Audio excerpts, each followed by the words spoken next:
नमस्कार, आमार नाम मिनती मंडल, बाड़ी दक्षिण 24 परगना जिलार कुलपी थानार अंतर्गत पूर्व बरबरिया ग्राम थेके बोलছি।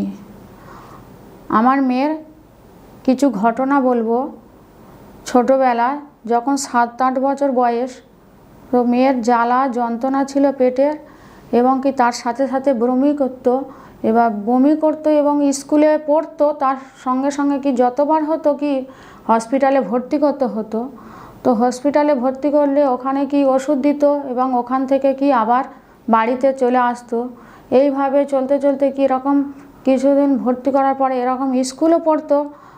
তো ওখান থেকে আবার কি হসপিটালে ভর্তি করাতে ওখান থেকে কি এরকম বলেছিল পেটের মধ্যে কি সিস্ট হয়েছে। তো যখন সিস্ট হয়েছে বলে ওখান থেকে রেফার করে, তো নীলরতনে ভর্তি করা হয় হসপিটালে। ডাক্তার যখন পরীক্ষা করে তখন পরীক্ষা করে দেখেছিল 6 পয়েন্ট সিস্ট, তারপরে পরীক্ষা করে দেখছে কি 8 পয়েন্ট সিস্ট। তো ডাক্তার যখন হাত দিয়ে দেখছে যে কিছুই দেখতে পাচ্ছে না, ওদের মনে সন্দেহ হতে ওরা কি ওখানে কি এমআরআই করে। এমআরআই করার পরে তো দেখছে কিছুই নেই। তো ওখান থেকে কি আবার কি গ্যাস্ট্রোলজি দেয়। তো গ্যাস্ট্রোলজি ডাক্তারের কাছে দেয়। তো ওখানে দেখাতে ওরা বলল কি আমরা ভর্তি করব, ভর্তি করার পরে সমস্ত কিছু পরীক্ষা করে দেখব যে কি হয়েছে। তো ওখানে ভর্তি করিয়ে সমস্ত কিছু রিপোর্ট করে এবং ইন্ডোস্কোপি বায়োপসি করে। ওখানে করার পরে যখন ইন্ডোস্কোপি করতে যায় তখন কি বন্ধে সই করে নেয় এবং ওখানে কি ইন্ডোস্কোপি করার পরে তো যখন বেড়ে দেয় তখন কি কিছু খেতে দেয় না, মেয়ের কি একদম নর্মাল হয়ে যায় এবং সেখানে কি লিকুইড খাবার দেয়। তো ওই স্থানে তো থাকে সমস্ত কিছু পরীক্ষা করে এবং এতটাই পরীক্ষা করতো যে প্রত্যেক দিন কি এরকম 10-12 বার কি এরকম ব্লাড নিত, কি সমস্ত জায়গা কি এরকম মানে টানার পরে কি এরকম কালো কালো হয়ে যেত। তো ওইখানে এবং কি পায়ের মধ্যে কি চ্যালেনও করে দিয়েছিল। তো এতটাই কষ্টের মধ্যে ওই স্থানে ছিলাম। তো ওই স্থানে থাকার পরে তো দেখলো সমস্ত কিছু রিপোর্ট করে কিছুই নেই। তো ওখান থেকে শুধু আয়রন বড়ি দিয়ে দেয়, আয়রন বড়ি ও গ্যাসের ওষুধ দিয়ে দেয়, দিয়ে বাড়িতে নিয়ে চলে আসি। ওখান থেকে তো কিছুই ধরা পড়েনি, শুধু বলেছিল হিমোগ্লোবিন কম, তো ওই আয়রন ওষুধ দিয়েছিল। তো বাড়িতে নিয়ে চলে আসি। ওখানে আসার পরে তো থাকে কিছুদিন পরে, তারপরে বলল কি অন্য মানে থাকার পরে কি এরম ঠাকুর বাড়িও অনেক করেছি, অনেক গুণিন গানিনও করেছি, সেখানে কিছুই হয়নি। কি আবার কি পেটের যন্ত্রণা হয় এবং বাইরে তো নিয়ে চলে যায়। সবাই বলেছিল যে ওর কি এরকম বাইরে চেন্নাইতে নিয়ে ভেলুরে নিয়ে যাও। তো ভেলুরে না নিয়ে গিয়ে তো চেন্নাই বলেছিল, চেন্নাই অনেক মেশিনপত্র কি বড় বড় মেশিনপত্র আছে, ওখানে কি ভালো চিকিৎসা হয়, রোগ নাকি তাড়াতাড়ি ধরা পড়ে যায়। তো ওই স্থানে নিয়ে গেছিলাম। তো ওখানে গিয়েছিলাম, অনেক প্রচুর টাকা লাগবে, তো সমস্ত কিছু দেনাদানি করে চারিদিক থেকে নিয়ে গেছিলাম। ওই স্থানে নিয়ে যাওয়ার পরে তো সমস্ত কিছু রিপোর্ট করেছিল। তো একটা রিপোর্টের দাম ছিল 35 থেকে 40 হাজার টাকা রিপোর্ট।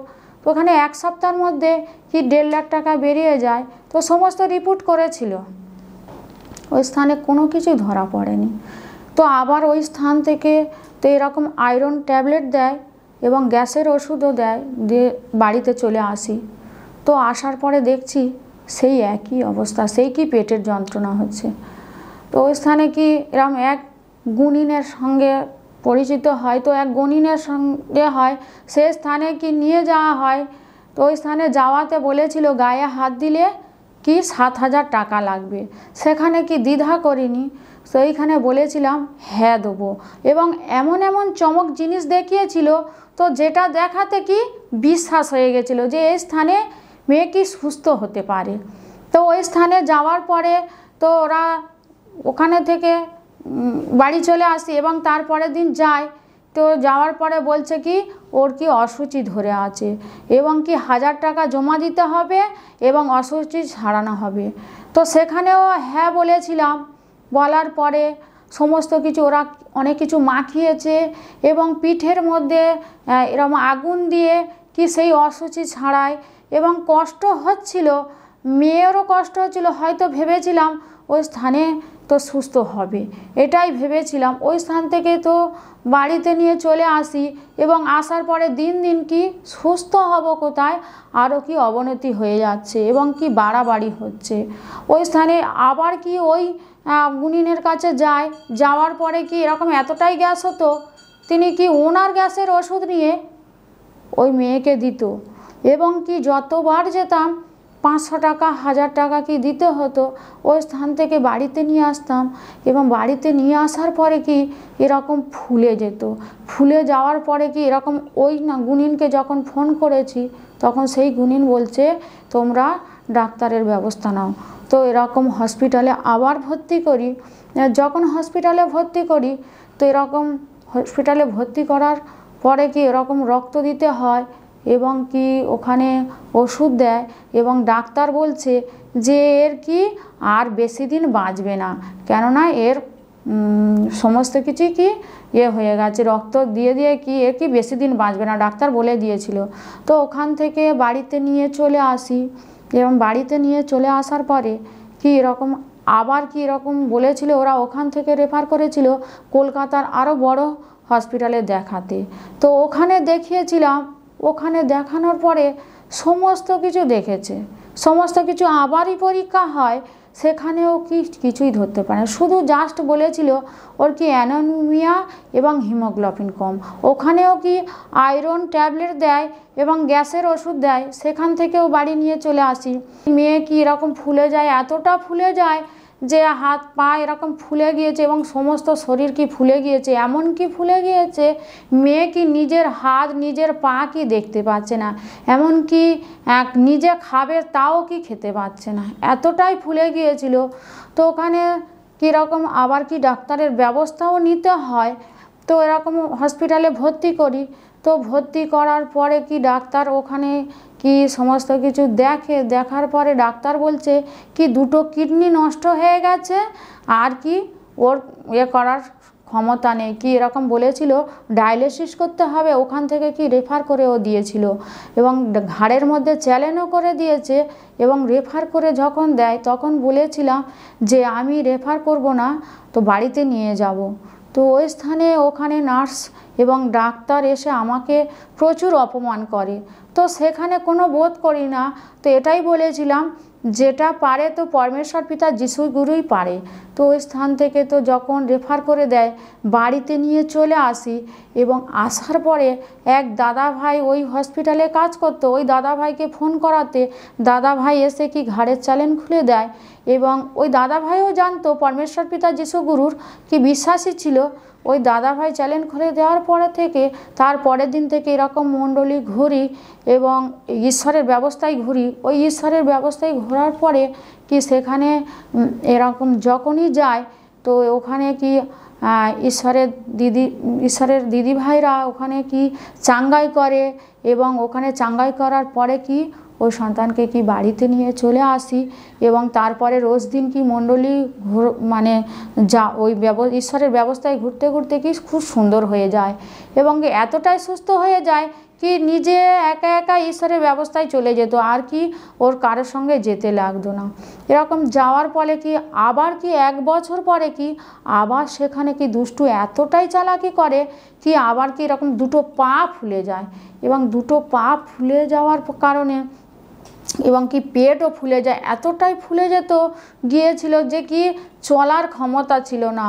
প্রত্যেক দিন গাড়িতে করে নিয়ে ওই ঈশ্বরের ব্যবস্থায় ঘুরতাম এবং কি সেখান থেকে বাড়িতে নিয়ে আসতাম। এতটাই হয়েছিল 3 মাস কি বিছানায় বসে গিয়েছিল এবং কি বিছানার মধ্যে এতটাই কষ্ট পেত, কিছু খেতে পারতো না, যা খাবো বলতো কিন্তু কিছুই খেতে পারতো না।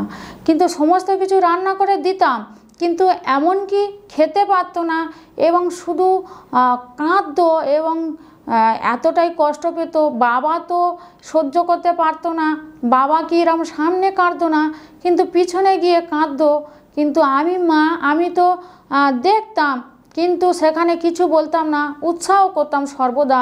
জিওসি এর 1-5 বলছিলাম যে তোমার জীবনকালে কোনো দুষ্টু শয়তান তোমার কাছে ঘেঁষিতে পারবে না, কেন যেমন পরমেশ্বর পিতা সেই মসি সভাপতি ছিল তদ্রূপ তোমার সভাপতি আছে। এই বচন দ্বারাই সর্বদাই উৎসাহ করতাম মেয়েকে। যেরকম আরও কি উৎসাহ করতাম যে গীত সঙ্গীতার 3-5 আছে যে তো রাত্রিরে রোদনকালে অতিথি রূপে আসবে আর প্রাতকালে কি আনন্দ ভোগ করবে, ওইখানে কি এরকম বলতাম। আরও কি বলতাম কি গীত ইব্রিয় 4:12 বলেছে ঈশ্বরের বাক্য জীবন্ত এবং কি কার্য সাধক, কাজ করে দেবে বলেছে না, প্রাণগ্রন্থি আত্মা মর্যা হৃদয় চিন্তা সূক্ষ্ম বিচারক। এই বচন দ্বারাই সর্বদাই উৎসাহ করতাম। তো এতটাই কষ্টে ছিল কি এরকম গদির মধ্যে বসে থাকতো মেয়ে, কিরকম শুতে পারতো না, যেমন যেই গদির ওপরে বসতো সেই গদি কি এরকম খালা হয়ে যেত। প্রত্যেক দিন কি এরকম উল্টোতে হতো, কিন্তু উল্টে দিতাম, কিন্তু বলতো যে মা এই গদি হয়তো ভালো না, কেননা এতটা খালা হয়ে যাচ্ছে। তো প্রত্যেকদিন ওরকম উল্টে দেওয়ার পরে কীরকম ব্যবস্থাও নিয়ে যেতাম, 1 মাস কি আর বার হতে পারে না, এবং বিছানার মধ্যে পটি করতো, টয়লেট করতো, সমস্ত কিছু করতো। কিন্তু ওখানে কি 3 জন লোক লাগতো, কেননা স্বামী ছিল, কাজ করতে পারতো না মেয়ের জন্য, এবং আমিও সর্বদাই বসে থাকতাম, এবং কি ওর কাকিমাও কি এরকম বসে থাকতো যে কখন কি হয়, কেননা 3 জন লোক জাগানোর প্রয়োজন ছিল ওই স্থানে। তো এতটাই কষ্ট পেত। এবং যখন ঈশ্বরের পাওয়ার আগে কি অনেক গুণিন করেছিলাম, ওখানে কি অনেক কিছু দিয়েছিল, এবং আত্মায় ঈশ্বর শিক্ষক বলেছিল যে তুমি আত্মায় জানো।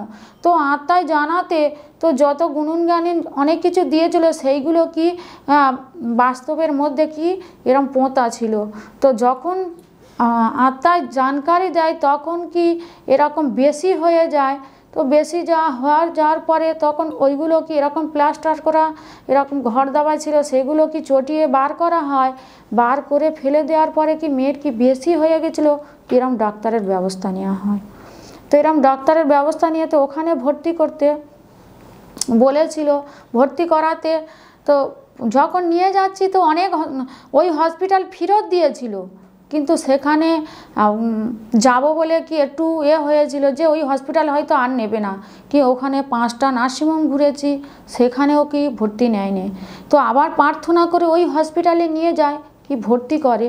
ওই হসপিটালে ভর্তি করার পরে কি ওরা দেখে, তো এরকম যখন পরীক্ষা করতে নিয়ে যায়, সমস্ত কিছু রিপোর্ট করতে নিয়ে যায়, তো এরকম আমার ছেলেও ছিল এবং আমার যাও ছিল, যখন পরীক্ষা করে তখন কি ডাক্তার বলছে যে এর লিভার পুরো নষ্ট হয়ে গেছে। এবং যখন ছেলে জিজ্ঞাসা করছে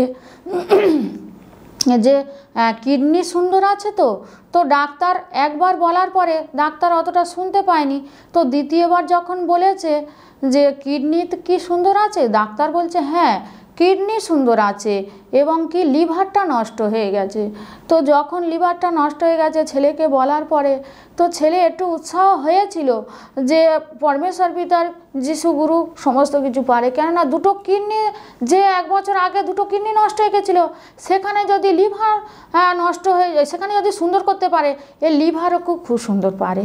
তো ওখানে বলার পরে ছেলেও খুব উৎসাহ হয়, এবং যখন বেটে দিয়ে যায় তো বেটে দেওয়ার পরে কি এরকম সন্ধে হয়ে যায়, সন্ধে হওয়ার পরে কি এরকম এমনই হয় মেয়ের যে এরকম চোখ বাড়িয়ে যায় এবং গাল থেকে লালা বাড়িয়ে আসে, এবং কি মেয়ের কোনো সেন্স ছিল না। তো যখন সেন্স ছিল না এবং নার্স দিদিরা আসে এবং ডাক্তারও সঙ্গে সঙ্গে আসে, এসে কি মেয়েকে দেখে বলছিল যে ওর কোনো সেন্স নেই, ও আর নেই, ওরকে বাঁচানো সম্ভব না, ও শেষ হয়ে গেছে। তো বলে যখন এরকম স্যালাইন খুলে দিয়েছে এবং কি অক্সিজেন খুলে দিয়েছে, তো দেওয়ার পরে তো আমরা তো সর্বদাই প্রার্থনা করছি এবং কি বলেছিলাম আপনার করণীয় আপনি করুন, পারে তো সেই পরমেশ্বর পিতা যিশু গুরু পারে। তো ওখানে কাজে লেগেছিলাম, পিতা আপনার বাক্য তো জীবন্ত এবং কার্য সাধক, কাজ করে দেখাও, কেননা আপনার পুত্রকে যদি 3 দিন 3 রাত মৃত থেকে জীবিত করতে পারেন পিতা, এই সন্তান তো খুব সুন্দর আছে। তো ওখানে বলার পরে কিরম 2 ঘন্টা পরে কি আবার মেয়ের সেন্স চলে আসে। ওখানে সেন্স চলে আসার পরে ডাক্তার নার্স তো আসে, এসে বলে কি এটা কি অসম্ভব, কি করে হতে পারে। তো আমরা বলেছিলাম যে পরমেশ্বর পিতা যিশুগুরুই পারে। তো বলার পরে আবার কি অক্সিজেন স্যালাইন দেওয়ার পরে ওখানে কি মেয়ের চিকিৎসা হয় এবং ওই স্থানে থাকার পরে এবং পেটের মধ্যে কি প্রচুর জল জমে গিয়েছিল এবং ডাক্তার বলেছিল যে ওই জল বার করতে হবে এবং জল যখন এবং প্রার্থনা করতাম যে ওই জল কি নখ দিয়ে এবং পা ফেটে কি বার হতো এবং ওখানে বলেছিল এই জল বার করতে গেলে কি ইঞ্জেকশান লাগবে, একটা ইঞ্জেকশানের দাম কি 9,500 টাকা। তো ওখানে বলেছিল বাইরে থেকে কিনে দিতে হবে। তো যখন বাইরে থেকে কিনে দিই এবং পিতার কাছে প্রার্থনা করেছিলেন পিতা এ তো যা কিনে দিচ্ছি পিতা আর কি কিনতে হবে না। তো বলে প্রার্থনা করাতে তো সকালবেলা কি এরকম নার্সের দিদিরা এসে বলছে কি আর কিনতে লাগবে না, কি হসপিটালে এসে গেছে এখান থেকে আমরা দেবো। তো ওখান থেকে 10টা এরকম জাস্ট ইঞ্জেকশান দিয়েছিল, দিয়ে কি ওরা কি করেছিল বলেছিল কলকাতায় বড় লিভার হসপিটালে নিয়ে যাবে। তো ওই স্থান থেকে বাড়িতে নিয়ে চলে এসেছিলাম। তো লিভার হসপিটালে আর যায়নি। তো যখন নিয়ে আসি ওই মেয়ের কি এমনই অবস্থা হয়েছিল যে নিজে দেখতে পারতো না, যে আয়নায় মুখ দেখবে নিজে দেখে কি এরম কেঁদে ফেলতো এবং আমরা কি দেখতাম। এবং ছেলে ছিল, ছেলে কি এতটা হয়েছিল যে ওর কিভাবে ধরবো কিভাবে করব এবং কি গ্রামে যারা বলেছিল যে ওই সন্তান আর বাঁচবে না তো তারা কি ছুটে এসে দেখতে আসছে এবং দেখে তারাও তো যে আসছে দেখতে সে কি ভয়ে আর আসছে না এবং নিজের কাকাও দেখতে এসেছিল, সেও কি দেখে গিয়ে কি বাড়িতে গিয়ে কাঁদছে আর আসে না। তো ওই স্থানে তো আনার পরে এবং পরের দিন কীরকম ঈশ্বরের ব্যবস্থায় যায়, ওই ঈশ্বরের ব্যবস্থায় যাওয়ার পরে ওখানে বচন শুনেছিলাম। ওখানে আমার শিক্ষক কীরকম ইব্রিয় 4:12 বাক্য দিয়ে এরকম উৎসাহ করেছিল। তো ওই স্থান থেকে বাড়িতে যখন নিয়ে আসি, বাড়িতে নিয়ে আসার পরে এবং ওই এমনকি এতটাই দুর্বল হয়ে গেছিলো কি একটা চেয়ার টানারও ক্ষমতা ছিল না। যখন চেয়ার টেনে বসতে গিয়ে এরকম পড়ে গিয়ে কি এরকম দেয়ালে মাথা ফেটে যায়, ওখান থেকে রক্ত বের হয়। তো ওইখানে পরমেশ্বর পিতার প্রার্থনা ও চাঙ্গায় সমস্ত কিছু করাতে সেখানেও কি সুন্দর হয়ে যায় এবং দিন দিন ঈশ্বরের ব্যবস্থা নিয়ে যায়। এতটাই হয়ে গেছিলো কি গদি ছাড়া বসতে পারতো না, এরকম কম্বল ছিল, কম্বল এরকম সাইকেলের মধ্যে পেতে এরকম বসিয়ে নিয়ে প্রত্যেক দিন কি ঈশ্বরের ব্যবস্থায় নিয়ে যেতাম। হসপিটাল থেকে যখন বাড়িতে আসি তো বাড়ি নিয়ে আসার পরে এমনই মেয়ের অবস্থা হয়ে গেছিলো, তো শরীরের মধ্যে জাস্ট শুধু এরকম হাড় কাটা দেখা যাচ্ছিল, চামড়া শুধু ঢাকা ছিল। এতটাই মানে দেখতে হয়েছিল যে গায়ে হাত দিতে পারতাম না, যে যদি বলতো যে গা চুলকে দেওয়ার মানে বলতো সেখানে চুলকে দিতে গেলে কি মনে হতো কি চামড়া হাতের মধ্যে চলে আসে, এতটা ভয় পেতাম। এবং কি সবাই আসতো দেখতো যে ওই সন্তানের আগে কেমন রূপ ছিল আর এখন কেমন রূপ, তো দেখে তো ভয় পেত সবাই। তো বাড়ির সবাই দেখে কি এতটাই ভয় পেত এবং স্বামী কি এতটাই কষ্ট পেত যে ওই সন্তান আগে কেমন ছিল কি করে হতে পারে। তো সর্বদাই সবাই কি প্রার্থনা করতাম পরমেশ্বর পিতার কাছে, এরকম প্রার্থনা করতাম পরিবারের সবাইকে প্রার্থনা করার পরে তো সেখানে ওই সন্তানকে এরকম যখন ঈশ্বরের ব্যবস্থায় নিয়ে যায় এবং ঈশ্বরের ব্যবস্থায় নিয়ে যাওয়ার পরে ওখানে ব্যবস্থায় বসার পরে তো সবাই কি সেই ব্যবস্থায় বসে কি মণ্ডলী মানে দেখবে কি ওই সন্তানের দিকে সবাই কি দেখছে যে ও কেমন হয়ে গেছে, মানে এতটাই জঘন্য দেখতে হয়ে গেছে কি মানে দেখলে সবাই কি চোখে জল এসে যাবে। তো ওই স্থানে দেখার পরে কি এরকম সর্বদাই পরমেশ্বর পিতার ওই বাক্য বচন এবং সমস্ত কিছু প্রার্থনা সমস্ত কিছু ওখানে বসে শেখার পরে শোনার পরে তো এতটাই হয় এবং শিক্ষক কি ইব্রিয় 4:12 এবং জিএসকেলের বাক্যর দ্বারায় যখন উৎসাহ করে যে জিএসকেলে শুকনো ছেটানো হাড়ের মধ্যে সেই তার যদি সমস্ত কিছু দিয়ে ভরপুর করতে পারো পিতা, এই সন্তানের সমস্ত কিছু দিয়ে কি ভরপুর করবে এবং সুন্দরও করবে। তো ওই স্থান থেকে বাড়ি আসার পরে তো সবাই প্রার্থনা করতাম এবং সর্বদাই ওই সন্তানের জন্য প্রার্থনা করতাম এবং ওই সন্তানও প্রার্থনা করতো এবং পরিবারের সবাইকে প্রার্থনা করতো। তো ওই স্থানে এতটাই সুন্দর হয়ে যায় পরমেশ্বর পিতা কি মাথার চুল থেকে হাতের নখ এবং চুল ছিল অল্প, সেখানে কি সমস্ত কিছু উঠে গিয়েছে এবং গায়ের চামড়া কি এমনই হয়ে গেছে যে এরকম ছোটোবেলায় যখন হয় তখন যে চামড়া হয় যে এরকম কালো কালো ছাপকা হয়ে যায় তেমনই হয়ে গেছিলো। সেখানে পরমেশ্বর পিতা এতটাই মহিমা করেছে, দিন দিন ব্যবস্থায় ঘোরার পরে ঈশ্বরের সঙ্গে যুক্ত থাকার পরে প্রার্থনা করার পরে ওই মেয়ের কি সমস্ত কিছু সুন্দর 2 মাস বাদে কি এমনই হয়, ওর মেয়ের কি আগের যেমন রূপ ছিল তার থেকে আরও কি প্রচুর রূপ দিয়েছে পরমেশ্বর পিতা, এবং মাথার চুল এবং গায়ের চামড়া থেকে হাতের নখ থেকে সমস্ত কিছু সুন্দর দিয়েছে এবং কি আগের থেকে পরিবর্তন পরমেশ্বর পিতা নতুন জীবন দিয়েছে। তো পরমেশ্বর পিতার কাছে আরও তো ইচ্ছা রাখি পরমেশ্বর পিতা যে যেসব সন্তানেরা এরকম কষ্টে দুঃখে পড়ে আছে পিতা এই সন্তানের মতন কি সেই সন্তানদের আমার কাছে দেবে এবং পরমেশ্বর পিতা যিশু গুরুর দ্বারা যেন তাদেরকে চেনাতে পারি আর তারাও কি সুস্থতার রাস্তা পায়, এতটাই তো আশীর্বাদ করবেন। পরমেশ্বর পিতার ধন্যবাদ, যিশু গুরুর ধন্যবাদ, আর সবাইকে নমস্কার।